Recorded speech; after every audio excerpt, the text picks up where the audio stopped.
The Los Angeles Lakers are on the hunt again. And this time, their radar is locked on one specific target, a high-level point-of-attack defender. This isn't just some throwaway rumor, this is a very real priority within the front office, something that's been echoed throughout the offseason. The team knows what it lacks and they're not blind to the gaps. After all, Rob Pelinka himself already said during the exit interviews and in multiple public appearances that they need perimeter defense and athleticism, and now it looks like the Lakers are finally gearing up to address it head-on. Now let's break this down. The need for someone who can defend at the point of attack, basically the first line of defense on the perimeter, is not some luxury for the Lakers, it's a necessity. This team, as currently constructed, simply doesn't have enough personnel who can reliably clamp down on dynamic guards, especially when it matters most. We've seen the damage that can be done when elite offensive players are given too much freedom at the top. That's why names like Josh Okogie keep popping up, and honestly, it's not hard to see why. He's exactly the kind of guy who could step in and immediately make a difference without demanding the ball on offense. Okogie, known for his defensive tenacity and relentless energy, would be a seamless fit in this system. He's got length, hustle, and most importantly, experience guarding some of the best perimeter players in the league. The best part, he could be available essentially for free. No need to give up key rotation players or burn through limited draft capital. In a market where everything has a price and leverages everything, getting a contributor like him without a trade is a major win. Plus, if he can keep knocking down threes at a decent clip as he did recently, with Phoenix shooting around 38%, then you're talking about a legit two-way asset on the wing. But it's not just about Okogie. The Lakers are keeping their eyes open. There's buzz around names like Marcus Smart too. A guy like Smart brings more than just defense, he brings leadership, toughness, and playoff experience. These are the types of additions that shift the identity of a team and help bridge the gap between playoff team and championship contender. Then there's the trade market. Teams like the Chicago Bulls are reportedly open for business. And you know how it goes, where there's smoke, there's usually fire. If the Lakers can find the right deal, if the price is reasonable, they'll pull the trigger.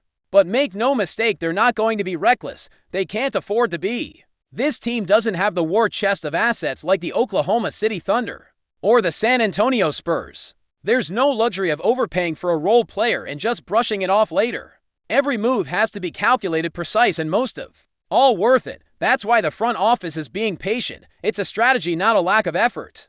They're waiting for the right opportunity, not the first one. And part of that patience is tied directly to Shake Milton's situation. As his contract inches closer to being fully guaranteed, the expectation is that the Lakers will waive him to create room on the roster. Once that spot opens up, all eyes will be on who fills it. If it's Okogie, that's a great start.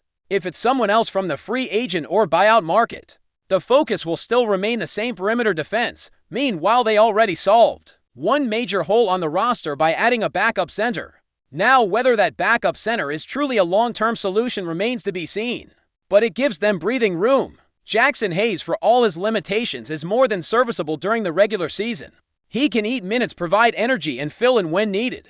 In the playoffs, that's a different story. That's where the Lakers need more reliability and experience. That's when they'll need to revisit the market and see if a guy like Nick Richards or even Al Horford becomes a possibility, depending on availability and asking price. But again, that's a secondary concern right now. The primary focus is on the wings and guards. If you can't stop elite offensive creation at the top, you're toast in the postseason. It doesn't matter how talented your offense is if you're constantly trading buckets. That's why the Lakers need to get this next move right. Okogie could be part of the answer, but he can't be the only one. Someone like DeAnthony Melton would also go a long way in reinforcing that perimeter wall. Imagine a rotation where both Melton and Okogie are flying around defensively, creating turnovers, applying pressure, making opposing guards work for every inch of space. That's how you win tough playoff series. That's how you wear teams down over 7 games. And it's not just about the names you bring in, it's also about who's already in the building. Jared Vanderbilt has been working hard this offseason, focusing on improving his outside shot. If he can even hit 37% from deep, that changes everything. He goes from being a liability offensively to a true threat asset, someone who can stretch the floor and defend multiple positions. That could allow the Lakers to start him shift lineups and get more creative with matchups. Pair him with someone like Okogie and suddenly you have a versatile, switchable defensive unit that can hang with just about anyone. And let's not forget the big names already in the mix. You've still got LeBron James, you've still got Luka, Doncic, and you've still got Ayton. That's already an elite offensive core. So really what you need is to build the right infrastructure around them guys who defend, hit open shots, and don't demand the ball. That's the formula, and the Lakers know it. It's why the emphasis this summer isn't on swinging for the fences but on hitting solid doubles. Find the right pieces, create balance, and then wait for the big opportunity to strike. Because that opportunity will come. It always does in the NBA. And when it does, the Lakers need to be ready. If they've already addressed some of their needs via free agency or buyouts, they'll have more leverage in trade talks. Other teams won't be able to hold them hostage because the Lakers won't be desperate. They'll have the freedom to say no, walk away, and wait for a better deal. That's the power of preparation. That's what smart front offices do. They give themselves options. Now imagine this, it's late February, trade deadline approaching, and the Lakers have already brought in Josh Okogie and DeAnthony Melton. Jared Vanderbilt is shooting close to 40% from deep. Ayton is healthy and playing with fire. Luka is doing Luka things. LeBron is still LeBron. You're sitting near the top of the Western Conference, and suddenly a team like Miami picks up the phone. They want to move a veteran. Maybe it's a guy like Andrew Wiggins. Suddenly you're negotiating from a position of strength. You don't have to mortgage the future. You've got real depth, real production, and most of all, real options. That's what this whole approach is about. Not rushing, not panicking, letting the market develop, letting your internal guys step up, giving yourself the flexibility to make the big move when it actually matters. And if that big move never comes, fine, because you've still got a team capable of making noise in the playoffs. You've still got a roster that can switch, defend, and shoot. You've still got a foundation strong enough to compete. And don't underestimate the mental side of this either. When a team like the Lakers makes early smart moves, it sends a message to the rest of the league. It says we're ready. That affects how other teams negotiate. That affects how players view the franchise. It even affects how your own guys approach the season. Suddenly there's belief, momentum, and accountability. Everyone's pulling in the same direction. That's how championship cultures are built, not with panic moves or splashy trades, but with consistent, thoughtful action. So yes, the Lakers need to make a move, but it's not about chasing stars or making headlines. It's about addressing the real weaknesses and giving themselves the best possible shot when the games start to matter. Get Okogie, get Melton. Maybe even bring in a flyer like Theo Maledon or another under-third guard. Let the season unfold. Let the trade market come to you. And if the right deal emerges, then strike. But until then, keep building, keep developing, keep pushing, because the margin for error in this league is razor thin. And the Lakers, more than most teams, can't afford to miss. Every move has to count. Every signing has to fit. And with the right approach, the right mix of aggression and patience, this team can position itself to make a real run, not just a playoff run, but a championship one. And that's really where the stakes lie for the Los Angeles Lakers this season. It's not just about looking decent in the regular season or locking in a 6th seed. It's about maximizing a very specific window, one that still has LeBron James, still features the emergence of Luka Doncic as a top-tier superstar in purple and gold, and now includes Ayton, a former #1 pick with something to prove. If the Lakers don't get it right this time around, there might not be another shot in this exact configuration. And that's why the front office knows it can't afford to fumble the small stuff. You can't have glaring holes in your defensive rotations when you're trying to win playoff series against elite offenses. You can't keep throwing out lineups that get torched at the point of attack and expect to make it through a 7-game grind. This team needs balance, it needs structure, and more than anything, it needs options. That's why every potential move is about layers. You're not just adding a guy to plug a hole, you're trying to create a dynamic where you have different tools for different matchups. Maybe one night you need size and physicality, bring in Vanderbilt and Ayton. Another night you need speed and perimeter pressure, slide in Okogie and Melton. You need to adjust on the fly. In the playoffs, you need to match up with whoever's across from you: Golden State, Denver, Oklahoma City, Phoenix. It's a gauntlet in the West, and you can't walk into it with one kind of lineup and hope it works against everybody. The modern NBA doesn't work like that. It's about flexibility. And this Lakers team with the right pieces could be among the most flexible in the league. That's also why they've held off on rushing into blockbuster trades. There's a temptation to try to fast forward the process. Trade a first-round pick or to flip Rui Hachimura, Gabe Vincent, maybe even to Ton Connect, and hope that the big name you get in return will fix everything. But it rarely works like that. More often than not, you trade depth and potential for one guy who ends up not quite fitting.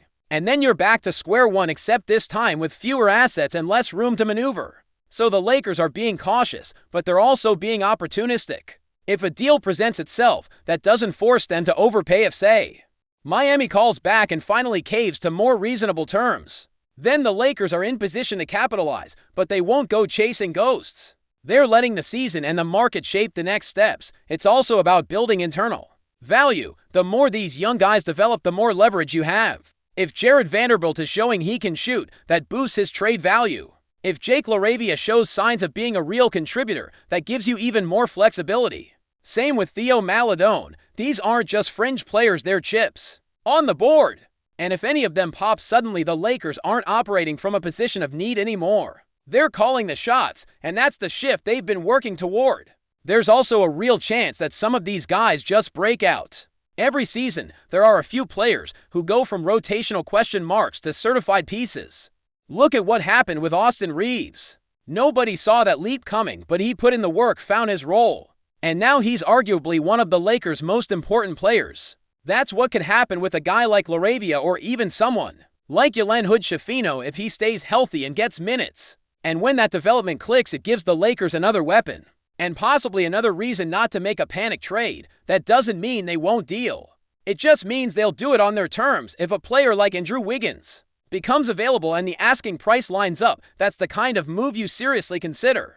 He's battle-tested, he plays defense, and he's had success in high-stakes games. But again, only if the deal makes sense. The Lakers won't send out major pieces just to make headlines. They're trying to win, not trend on social media, and they know they're close. This is not a bottom-feeder team hoping to get lucky. This is a playoff-tested roster with real stars and real expectations. The foundation is there. LeBron is still LeBron. Luka Doncic is an MVP candidate every single season. Adri Ayton, when engaged, is a force on both ends. The supporting cast has high-level role players. What's missing is that final layer of polish, those last few role players who fill the gaps and make life easier for everyone else. That's where someone like Josh Okogie becomes so important. He's not a star, but he's a tone setter. He plays hard every possession. He doesn't need the ball to be effective. And he brings a level of defensive versatility that the Lakers haven't had in years on the perimeter. Same goes for DeAnthony Melton. His ability to guard multiple positions, force turnovers, and hit timely shots makes him the kind of glue guy every contender needs. Plug those two into this current roster and suddenly you're looking at one of the most complete defensive units in the league. You'd have to elite wing defenders, a strong interior presence in Ayton, and LeBron's IQ to tie it all together. That's scary, and it's not just about defense. The offensive benefits are real too when you add defenders who can also space the floor, or at least keep defenses honest. The court opens up for your stars. Luka has more room to operate. LeBron gets cleaner lanes to the basket. Ayton has more space to roll and post up. Everything flows better. That's what depth and balance do. They amplify your strengths and minimize your weaknesses. That's how championship teams are built. You also have to consider how these additions affect the rotation. It gives Coach Darvin Ham more options, more tools to manage minutes and matchups. You can stagger LeBron and Luka. You can go small or go big. You can throw out defensive lineups or offensive units. Flexibility is king, and the Lakers have the bones of a team that can adapt to any style. Now they just need to complete the picture, and that's why timing matters. If the Lakers can land guys like Okogie and Melton, now they won't be scrambling. At the trade deadline, they won't be forced to make moves out of desperation. They'll be operating from a place of control, and that's when the real value deals start to appear. Other teams blink, asking prices drop. Players become available who weren't a month ago. And the Lakers, instead of paying a premium, can wait until the market favors them. It's all part of the plan. Build a solid foundation. Add quality depth. Stay flexible, and then strike when the moment is right. It's a strategy that requires patience, but the payoff can be massive. Especially in a league where one trade can flip the balance of power. One smart addition can turn a good team into a great one, and the Lakers are right. They're on the edge. They're just a few key pieces away from being the team nobody wants to see in April and May. Let's not forget how volatile the Western Conference is. The margin between the top 4 seeds and the play-in teams is often just a handful of games. One injury, one hot streak, one key signing, it can all change the landscape. So positioning matters, seeding matters. And that's why the Lakers need to come out of the gate strong. Get your guys in early. Build chemistry. Let roles settle. The smoother the regular season, the more dangerous you become in the postseason. And chemistry isn't just about talent, it's about knowing who you can count on in crunch time. It's about trust on defense, timing on offense, and accountability in the locker room. That's why you want guys like Okogie and Melton. That's why you want players who know their role and play it well. Because when the lights are brightest, those are the guys who keep the team grounded. And right now, the Lakers have a real shot to build that kind of group. They've already done the hard part assembling the core. Luka and LeBron are generational. Ayton, for all his criticism, is still one of the more skilled big men in the league. The rest is about fine-tuning, filling the cracks, and that's what this phase of the offseason is all about. The flashy part is done. Now it's about finishing the job. And let's not sleep on what this team has already accomplished. They made it to the playoffs in a tough conference. They've shown they can beat good teams. Now they just need to evolve, keep pace with the rest of the league, stay sharp, stay deep, stay dangerous, because make no mistake, there are other teams loading up. Denver isn't going anywhere. The Warriors are still dangerous. The Thunder are coming. The Suns have firepower. And that's before you even mention the East.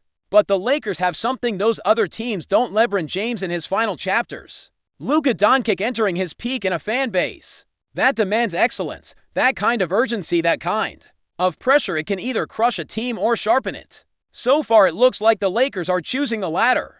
Every move they've made has been with purpose. Every report, every rumor, it's all part of a calculated approach. They're not being passive. They're being deliberate.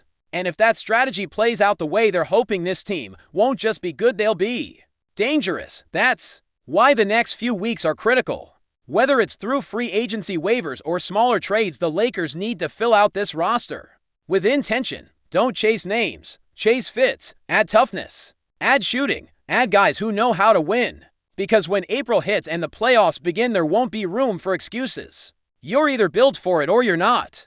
Before we continue, we ask that you leave a like and subscribe to the channel so you won't miss any exclusive Lakers updates. Moving on, in a development that's stirring conversations around the NBA, whispers are growing louder about the possibility of Ivica Zubac making a sensational return to the Los Angeles Lakers. The current Clippers center, known for his consistency and strong presence in the paint, has reportedly accepted a proposal from the Lakers, according to sources close to the situation. While nothing has been confirmed officially, the buzz around Zubac's potential move back to the purple and gold has taken fans by surprise. Zubac, who began his NBA career with the Lakers after being drafted in 2016, was traded to the Clippers in 2019 in a move that was widely questioned by Lakers fans at the time. Since then, he has grown into a reliable big man, averaging near double-doubles and anchoring the Clippers' defense. Now, with the Lakers looking to bolster their front court depth and possibly transition into a new era under their evolving roster, the idea of bringing back Zubac seems more than just a nostalgic gesture. It could be a strategic one. The Lakers have reportedly been in the market for a traditional center who can provide rim protection and solid rebounding, a role Zubac fits perfectly.